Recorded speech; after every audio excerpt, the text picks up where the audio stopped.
شهر رمضان الذي أنزل فيه القرآن شهر رمضان الذي أنزل فيه القرآن هدى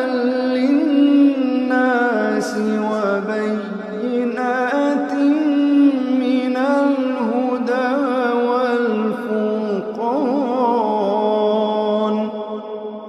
فمن شهد منكم الشهر فليصمه ومن كان مريضا أو على سفر فعدة من أيام أخر يريد الله بكم اليسر ولا يريد بكم العسر يريد الله بكم اليسر ولا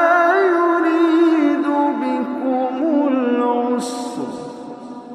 يريد الله بكم اليسر ولا يريد بكم العسر ولتكملوا العدة ولتكبروا الله على ما هداكم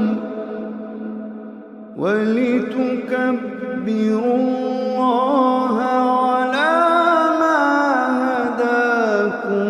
ولعلكم تشكرون